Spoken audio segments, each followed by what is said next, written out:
Okay mga kababayan, Chris Ulo po at welcome back po dito sa ating YouTube channel. Okay mga kababayan, pag-usapan ho natin itong si Senate President Chis Escudero na kung saan mukhang dahil ho yata rito sa impeachment trial na nakabinbin ho diyan sa kanyang bakuran diyan sa Senado, mukhang dahil ho yata rito sa usaping ito, sa kaso ho, case ni BP Inday Sara Duterte, mukhang parang unti-unti na yatang parang nakikita natin parang may dugong DD shit ito si mukhang may dugong DD shit ito si si Escudero. Bakit kanyo mga kababayan? Ako opinion ko ito opinion analyst ko rito.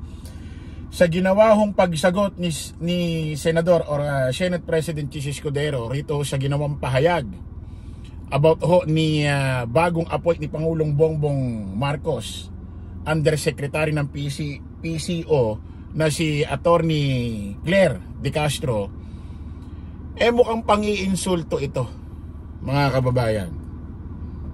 Kasi nung nakaraan may press conference ito si Attorney Claire, nagbigay ho siya ng opinion, advice sa Senado. Kasi sabi ni Senate President Chis Escudero, mangyayari lamang ho ang maagang pagdinig dito sa impeachment trial ni BP Inday Sara Duterte kung si Pangulong Bongbong Marcos ay tatawag sa kanila or magbibigay ng advice na simulan nyo na yan, doon lamang sila kikilos. Ngayon mga kababayan,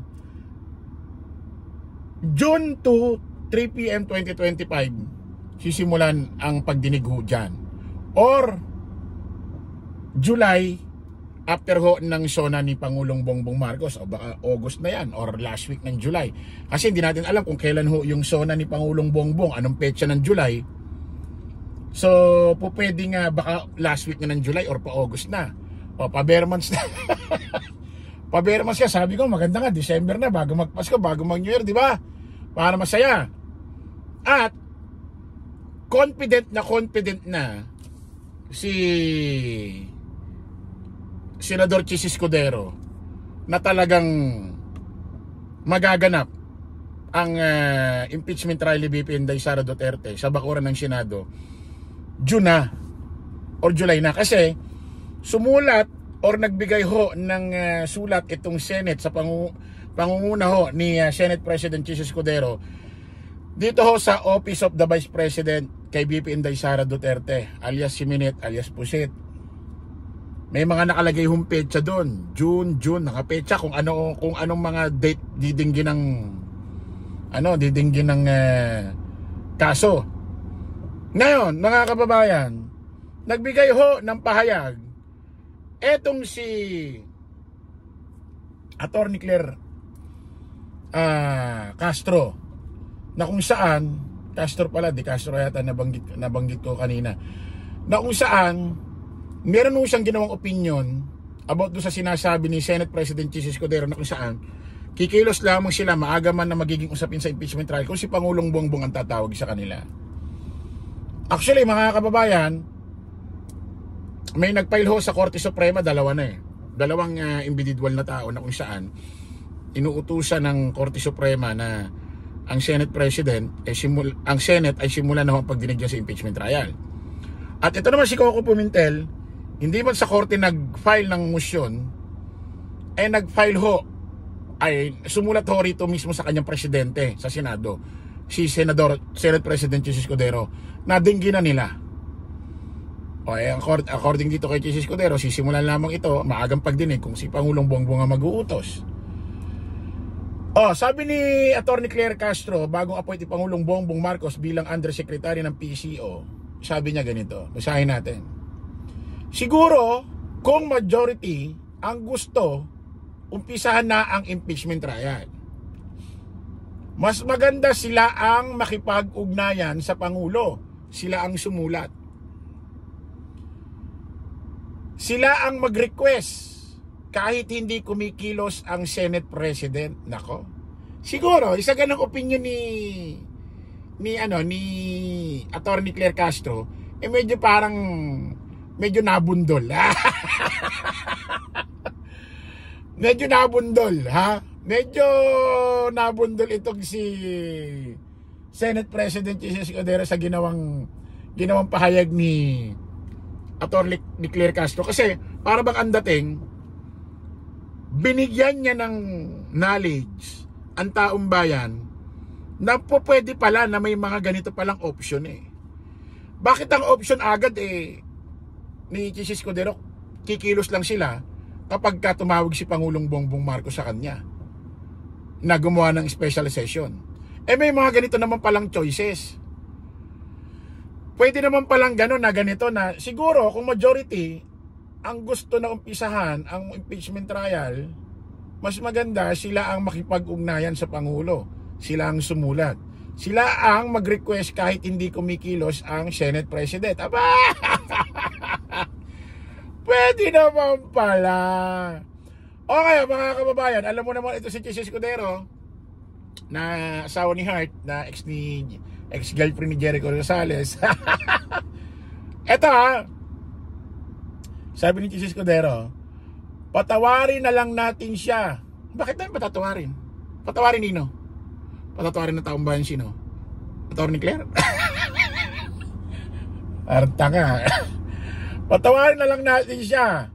Bago lang siya at baka excited pa. Importante nakakaintindi, di ba? Hindi naman katulad ng iba dyan. Magmula nung bago hanggang maluma, matatapos na isang term, parang OJT pa rin. Hindi ko pinariringgan si Senador Robin, ha? Baka isipin nyo si Senador Robin. Nakakaligtaan lang siguro niya na siya ang tagapagsalita ng Pangulo, na anumang sinasabi niya sa mikropono, yan ay galing sa Pangulo. Naduda ko, sinabi niya kabilang na yung naduda ko ang sinabi niya kabilang na yon ay galing mismo sa Pangulo. Sabi ni Senate President Senador Escudero, patawarin na lang daw, nakakalimutan daw ni Attorney Claire Castro na nakakaligtaan lang siguro niya na siya ay tagapagsalita ng Pangulo, na anumang sinasabi niya sa mikroponong yan ay galing sa Pangulo. Naduda ko, ang sinasabi niya ay kabilang na yon ay galing mismo sa Pangulo. Para bang sinasabi ni Senate President Jesus Escudero na itong minungkahi ni Attorney Claire Castro, hindi naman talaga galing ito sa kanya, kay Pangulong Bongbong Marcos. So, ibig mo ba sabihin, Senate President Jesus Escudero, inuutusan ni Pangulong Bongbong si Attorney Claire Castro na ganyan ang sabihin? Ako naniniwala ako, tagapagsalita siya, undersecretary siya ng PCO, pero hindi naman ibig sabihin, lahat ng sasabihin mo dyan, mula umpisa hanggang katapusan, lahat na lang galing kay Pangulong Bongbong at wala ka man lang kaupi-opinyon, kahit man lang kaunti. Imposible naman yung, grabe ka na. Hindi na tagapagsalita yun. Puppet na tawag doon. Siyempre, kahit naman tagapagsalita, meron pa rin namang knowledge sa'yo. Meron pa namang mga opinyon ka rin na dadagdag na galing din sa isip mo. Diba? Ganun lang naman yun. Importante lang doon, huwag ka na talaga mag-iimbento ng istorya na sasabihin mo, ganito sabi ni Pangulong Bongbong, ganyan, ganito. Iba na yon. Masama na yon. Alam nyo mga kababayan, sinabi ko sa inyo na nakaraang live natin, mukhang dito sa impeachment trial ni BP Inday Sara Duterte na gagawin dyan sa Senado, sabi ko sa inyo, yung mga politiko diyang hindi nakikihalubilo, nakikisali sa awayang administrasyong Marcos at Duterte, although gitna sila, pero mukhang dito talaga natin malalaman kung ano talaga ang mga type ng dugo nila. Parang, alam mo yon, para bang dating parang malalaman natin dito yung mga akala natin gitna, pero may mga dugo pa lang dugo pa lang DD shit. Maganda to mga kababayan. Unti-unti na nagpapakilala. Ito si Senador Chis Escudero, ha? Senador Chis, tignan natin, malalaman natin yan. Senador Chis, mukhang takot ka sa pamilya Duterte, ha? Opinion ko lang naman, tatanong ko siya, mukhang takot ka. Ha? Sabagay, hindi na ako magtataka. Mukhang wala ka namang kundi lang. Hindi ako sabihin. Okay, maraming salamat po mga kababayan. Kita-kita ulit tayo sa panibagong live, panibagong vlog. Paalam po samantalangin yung lingkod, Dos Crisulo. Lagi natin tatandaan doon, follow the majority po. Follow the right way. Maraming salamat. Kita-kits po tayo ulit. Bye-bye.